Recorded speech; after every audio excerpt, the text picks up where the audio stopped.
嗨，大家好！现在中国的003航母福建舰正在上海的江南造船厂紧锣密鼓的施工，为海试前做最后的准备时，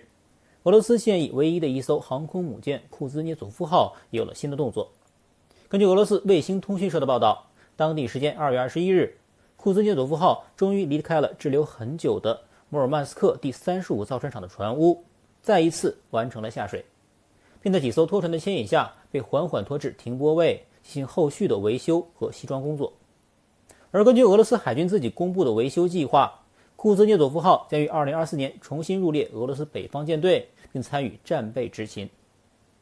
作为中国首艘航母辽宁舰的姊妹舰，库姐与辽宁舰的境遇真可谓大相径庭。这艘航母是在苏联解体的前夕，俄罗斯不等其全部完工，就从乌克兰南部的尼古拉耶夫造船厂把航母偷偷开走，这使该舰本身就存在设计上的先天不足，也因此服役30年来问题不断，很大一部分时间都是停在港中进行维修了。而这一次库舰的入坞大修，那可是要从2017年就开始了，5年多下来一直就在造船厂窝着。如果按照俄罗斯自己的计划，2024年再重新入列，那么算算一共将耗时7年的时间。要知道，山东舰从2013年开工建造到2019年正式服役，也仅仅用了6年的时间。俄海军这慢工出细活的劲头，跟印度可有一拼了。而到了2024年，中国海军大概率将会有3艘航母同时在役，而003福建舰更是一艘具备电磁弹射器和隐身五代机的超级航母。这看在俄罗斯眼中能不眼红吗？于是才有了前段时间俄罗斯国家杜马的一位议员放出暴论，要回购中国的首艘航母001辽宁舰，连回购之后的名字都想好了，叫做日里诺夫斯基号。那这个回购辽宁舰是怎么回事呢？放出这个豪言的还大有来头，这个人名叫谢尔盖·卡尔基诺夫，不仅是俄罗斯国家杜马远东和北极委员会的第1副主席，还是俄罗斯自由民主党的成员。而这个自由民主党处于俄罗斯政治光谱的最右翼，党魁日里诺夫斯基去年得了新冠，刚刚死了。谢尔盖正是为了纪念他们的这位党魁，才将未来要回购的辽宁舰以他的名字来命名。而这位刚刚去世的党魁日里诺夫斯基，更是近年来各种俄国暴论的制造机，什么要用战术核武器轰炸乌克兰总统府，轰炸美国夺回阿拉斯加，500亿美元将千岛群岛卖给日本，俄罗斯士兵应该在印度洋洗战靴等等，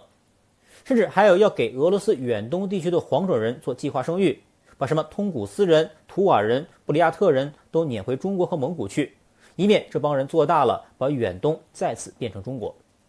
大国沙文主义和激进民粹思想非常强烈，还别说，像他这种言论还特别有市场。日里诺夫斯基活着的时候，经常去参加各种电视辩论节目，深受俄罗斯底层民众的喜欢。也因此，他的继承者谢尔盖·卡尔基诺夫爆出回购辽宁舰，也就没那么意外了。不过从报道的原文来看，谢尔盖这话里话外可不仅仅只是回购，更像是索要，也就是不出钱。有些英文媒体直接用了 demand return， 也就是要求归还。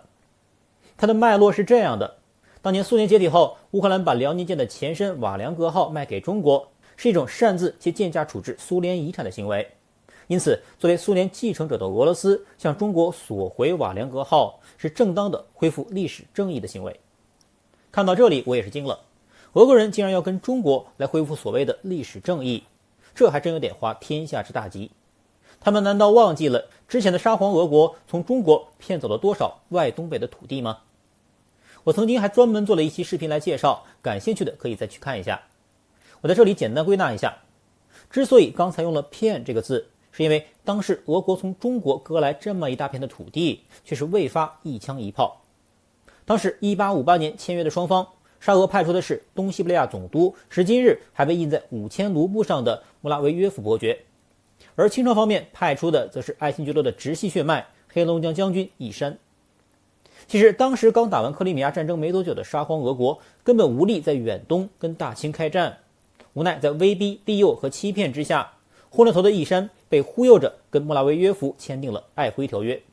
将黑龙江以北60万平方公里的土地割给了沙俄，而乌苏里江以东包括海参崴和库页岛在内的40万平方公里的领土则变为中俄共管。清军未发一枪一弹就签了这么个丧权辱国的条约，咸丰皇帝后来当然是不予承认，义山也被撤职查办。无奈的是，2年之后的1860年，英法联军攻进北京城，咸丰皇帝逃至承德。此时沙俄跳出来说，只有他才能劝英法撤军。其实当时英法也没想多待，抢点东西换个约，本来就是要撤的。无奈又被沙俄见缝插针了一次，就这样，中俄在未开战的情况下签订了中俄北京条约，不仅承认了瑷珲条约，还将中俄共管的那40万平方公里的土地割给了俄国。纵观中国近代史，赔钱最多的是辛丑条约，割地最大的就当属中俄瑷珲加北京条约了。相比而言，从1856年到1860年，英国和中国打了4年的仗，才割走了九龙半岛40多平方公里的土地，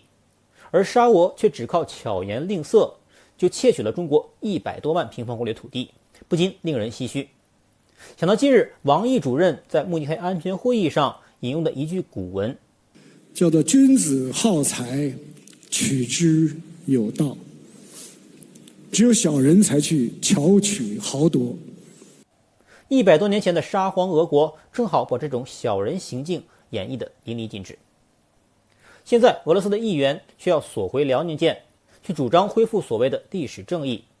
依我看，俄国把从中国巧取豪夺的土地归还给中国，才是真正的恢复历史正义。现在在中国只有2艘航空母舰的情况下，辽宁舰在区域拒止的作战体系中作用还是很大的。不过在未来，当中国拥有了5至6艘航空母舰，且电磁弹射的核动力航母成为中国航母的主力时，辽宁舰作为一艘训练舰，也将完成其阶段性的任务和使命，倒是可以考虑出售给俄罗斯，用以换取当年失去的土地。甚至等到山东舰退役时，也可以拿来交换领土，这样刚好可以恢复双方各自的历史正义。如果俄方觉得亏了也没关系，我方还可以附赠一些行将退役的驱护舰只，尤其是那4艘当年从俄罗斯购得的现代级驱逐舰。那也许很多人就会说了，有2艘滑跃起飞的航母和几艘驱逐舰护卫舰，就想换取那么大片的土地，你当俄国人傻吗？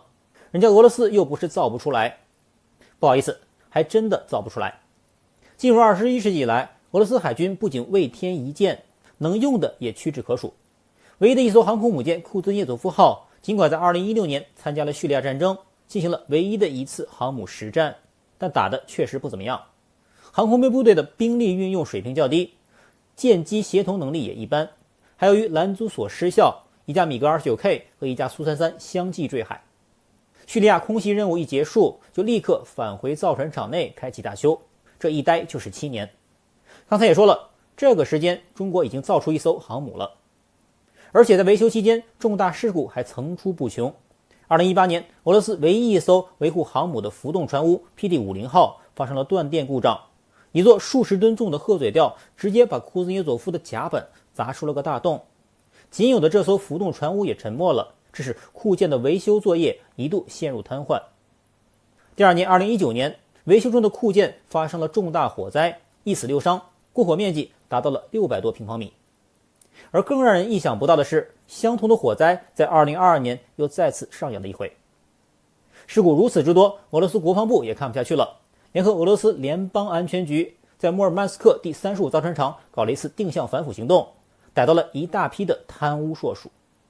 因此，纵观俄罗斯的造船业，无论造船能力、经济实力还是人员素质，软硬件条件均问题多多，想要自行建造一艘全新的航空母舰，无异于痴人说梦。而随着俄乌战事的持续进行，俄罗斯的朋友却是越来越少。在未来，有富裕、有能力还有意愿能出售航母给俄罗斯的，也就只有中国这一家了。用土地换航母，不妨俄罗斯考虑看看吧。尽管由于俄乌战事久战不停，中俄走进了历史进程的蜜月期，也是现阶段双方各自的战略需要，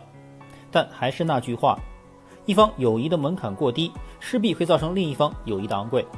我想这一点台湾在面对美国时应该深有体会。朋友可绝不是跪出来的，自强才是王道。如今俄罗斯如此需要中国的支持，是因为中国强大了。失去了中国的强大，你的肤色就会变成枷锁。唯有真正站在了世界之巅，以经待变，曾经属于我们的才有机会失而复得。好，那本期视频就录到这里，我们下期视频再见。